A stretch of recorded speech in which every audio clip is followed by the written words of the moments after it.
السلام علیکم ورحمۃ اللہ وبرکاتہ۔ اعوذ باللہ من الشیطان الرجیم، بسم اللہ الرحمن الرحیم۔ فَأَمَّا الْإِنسَانُ إِذَا مَا ابْتَلَاهُ رَبُّهُ فَأَكْرَمَهُ وَنَعَّمَهُ فَيَقُولُ رَبِّي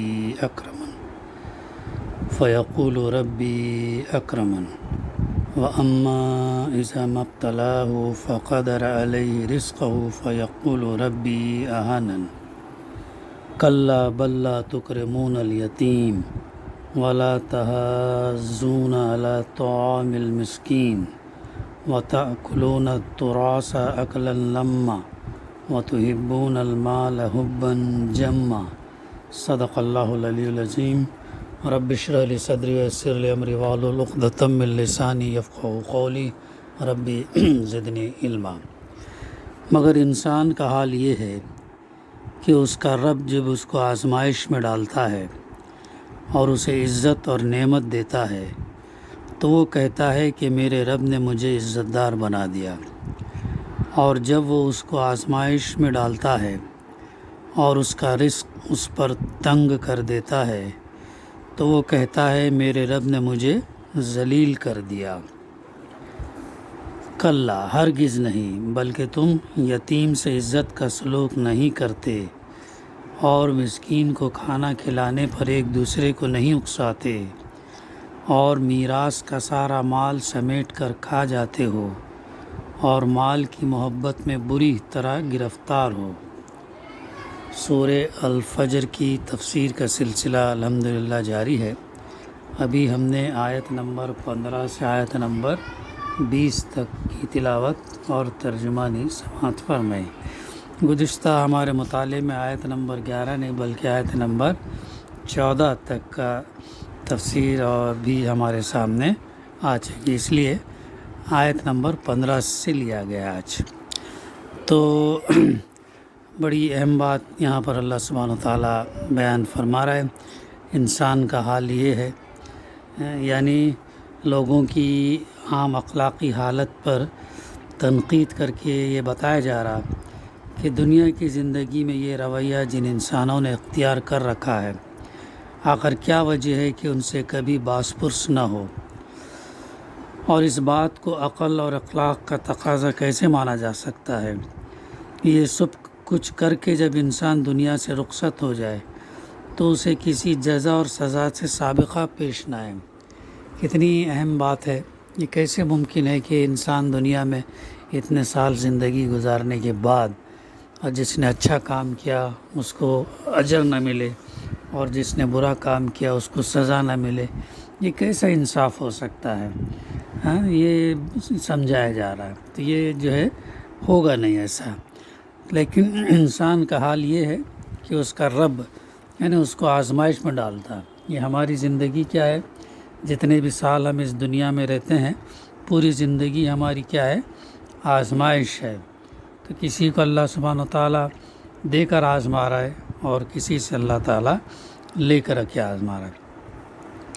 تو جب اس کو آزمائش میں اللہ تعالیٰ ڈالتا ہے اور اسے عزت اور نعمت دیتا ہے دونوں، جس کے پیچھے انسان بھاگتا ہے، جب اللہ تعالیٰ اسے عزت اور اپنی نعمت دیتا ہے تو وہ کہتا ہے کہ میرے رب نے مجھے عزت دار بنایا۔ جب یہ چیزیں انسان کو مل جاتی ہیں تو کہتا ہے کہ میرے رب نے مجھے عزت دار بنایا، اور جب وہ اس کو آزمائش میں ڈالتا ہے اور اس کا رزق اس پر تنگ کر دیتا ہے تو وہ کہتا ہے کہ میرے رب نے مجھے ذلیل کر دیا۔ یعنی اس کی تفسیر میں یوں ہے کہ انسان کا مادہ پرستانہ نظریہ حیات، یعنی مٹیریلسٹک ویو آف لائف، یعنی جو انسان آخرت پر یہ یقین نہیں رکھتا اور جو یہ سمجھتا کہ دنیا کی زندگی ہی سب کچھ ہے، دنیا میں ہی جو ملے تو کامیاب ہوا، دنیا میں نہ ملے تو ناکام ہوا، اور ہر وقت جو ہے وہ میٹر کے پیچھے دوڑتا ہے، مٹیریلسٹک لائف ہے، مادے کے پیچھے دوڑتا ہے، مال دولت اقتدار اور دنیاوی چیزوں کے پیچھے دوڑتا ہے۔ اسی دنیا کے مال دولت اور جا اقتدار کو سب کچھ سمجھتا ہے، اور یہ چیز ملے تو پھول جاتا ہے اور کہتا ہے کہ اللہ نے مجھے عزت دار بنایا، اور نہ ملے تو کہتا ہے کہ اللہ نے مجھے ذلیل کر دیا۔ گویا عزت اور ذلت کا معیار اس کے نزدیک کیا ہے؟ مال اور دولت اور جاہ اور اقتدار، پاور ہے۔ جاہ اور اقتدار کا ملنا یا نہ ملنا، ملے تو عزت دار، نہیں ملے تو ذلیل، یہ اس کی تھنک۔ حالانکہ اصل حقیقت جسے وہ نہیں سمجھتا یہ ہے کہ اللہ نے جس کو دنیا میں جو کچھ بھی دیا آزمائش کے لیے دیا، دولت اور طاقت دی ہے تو امتحان کے لیے دی ہے کہ اسے پا کر شکر گزار بنتا ہے یا ناشکری کرتا ہے۔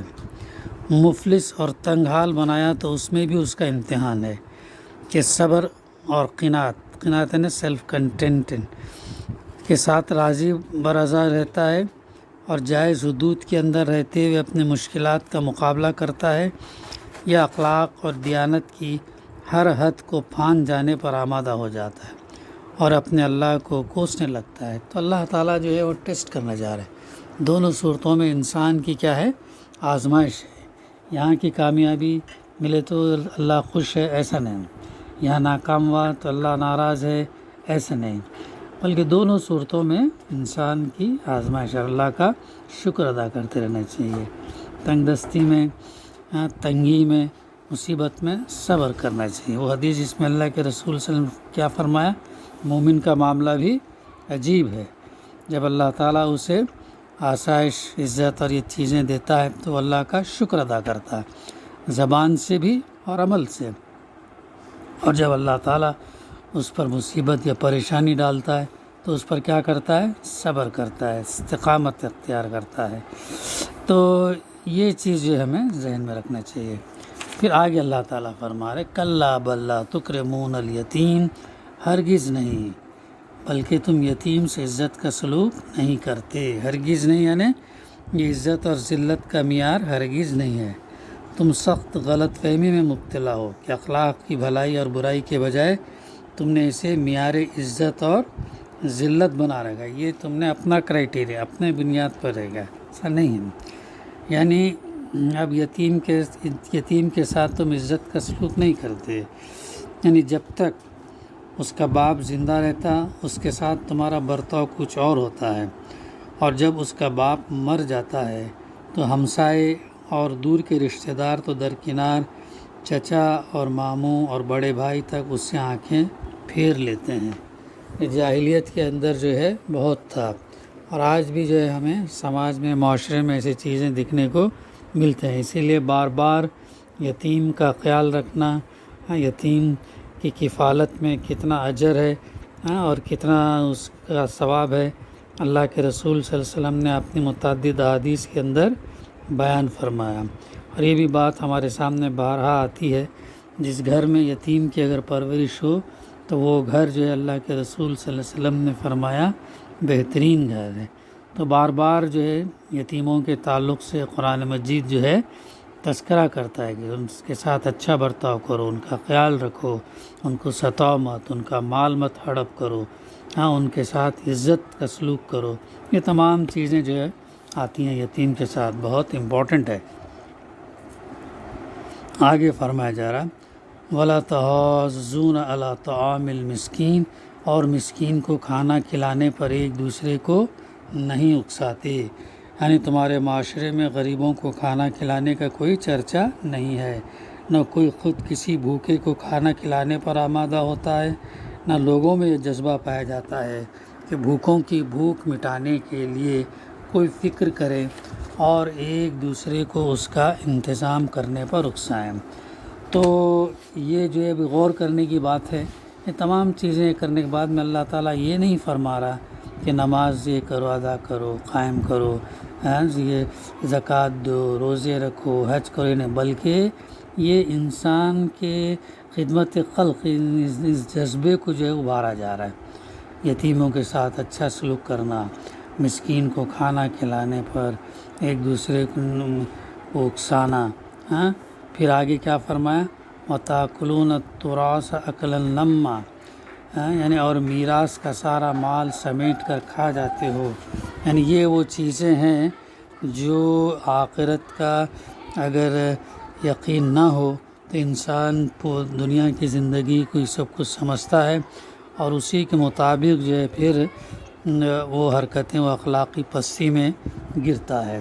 تو آگے جو بات پر میراث کا سارا مال سمیٹ کر کھا جاتے ہو، یعنی عرب میں عورتوں اور بچوں کو تو میراث سے ویسے ہی تفسیر ہے ویسے ہی محروم رکھا جاتا تھا، اور لوگوں کا نظریہ اس باب میں یہ تھا کہ میراث کا حق صرف ان مردوں کو پہنچتا ہے جو لڑنے اور کنبے کی حفاظت کرنے کے قابل ہوں۔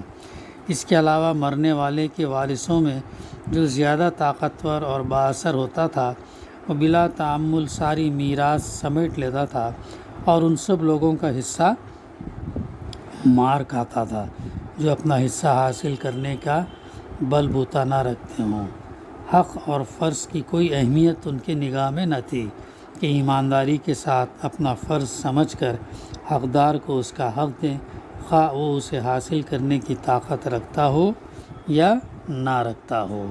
تو ایسا جو ہے یہ تھا سماج معاشرہ اس کے اندر۔ پھر آگے فرمایا گیا وَتُحِبُّونَ الْمَالَ حُبًّا جَمًّا، اور مال کی محبت میں بری طرح گرفتار ہو، مال کی محبت میں بری طرح انسان جو ہے یعنی جائز ناجائز اور حلال اور حرام کی تمہیں کوئی فکر نہیں، جس طریقے سے بھی مال حاصل کیا جا سکتا ہو اسے حاصل کرنے میں تمہیں کوئی تعمل نہیں ہوتا، اور خواہ کتنا ہی مال مل جائے تمہاری حرص اور طمع کی آگ کبھی نہیں بجھتی۔ ہاں، اللہ کے رسول صلی اللہ علیہ وسلم نے کیا فرمایا وہ حدیث میں کہ انسان جو ہے مال کا بہت حریص ہے، اگر اسے 2 پہاڑ 2 وادی سونا بھی اگر دیا جائے تو وہ تیسرے کی تمنا کرے گا۔ تو انسان اتنا، یہ سورہ عادیات میں بھی اس کا تذکرہ ملتا ہے کہ جو ہے انسان مال کی محبت میں بری طرح جو ہے وہ مبتلا ہے، اور یہاں پر بھی اس کا تذکرہ مل رہا ہے وَتُحِبُّونَ الْمَالَ حُبًّا جَمًّا، اور مال کی محبت میں بری طرح گرفتار ہے۔ پھر اس کے بعد جو ہے اللہ تعالیٰ اس کا تذکرہ کر رہا ہے کَلَّا اِذَا دُکَّتِ الْأَرْضُ دَکًّا دَکًّا، ہرگز نہیں، یعنی تمہارا یہ خیال غلط ہے کہ تم دنیا میں جیتے جی یہ سب کچھ کرتے رہو اور اس کی باس پرس کا وقت کبھی نہ آئے۔ ہاں، تم جو چاہے اپنا من مانے کرتے رہو، لیکن تم سے کبھی سوال نہ کیا جائے گا، ہاں، تم کو پوچھا نہیں جائے گا۔ یہ جو ہے تمہارا خیال بالکل غلط ہے، ہرگز نہیں۔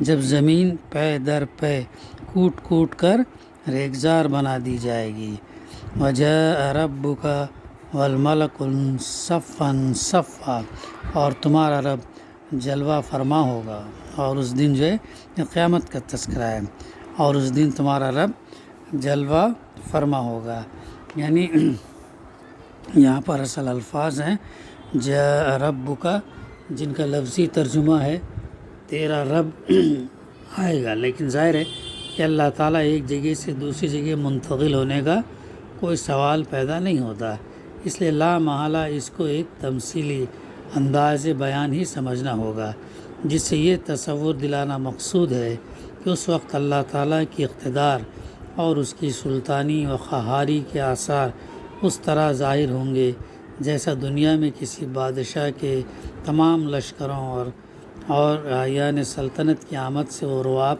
طاری نہیں ہوتا جو بادشاہ کے نفس نفیس خود دربار میں آ جانے سے طاری ہوتا ہے۔ تو یہ ہے ان آیات نمبر، اور جو ہے اس میں یہ بھی بتایا گیا نا کہ اللہ تعالیٰ جو ہے تمہارا رب کا جلوہ فرما ہوگا، اور اس حال میں کہ فرشتے صف در صف کھڑے ہوں گے، صف در صف فرشتے لائن سے کھڑے ہوں گے، صف در صف۔ یہ ہے بقایا انشاءاللہ آئندہ ہم اس کا سلسلہ جاری رکھیں گے۔ دعا ہے کہ اللہ سبحانہ وتعالی ہمیں کہنے سننے سے زیادہ عمل کرنے کی توفیق عطا فرمائے۔ ربنا تقبل منا انک انت السمیع العلیم وتب علینا انک انت التواب الرحیم۔ صلی اللہ تعالی علی خیر خلقہ وعلی آلہ وصحبہ اجمعین والحمد للہ رب العالمین۔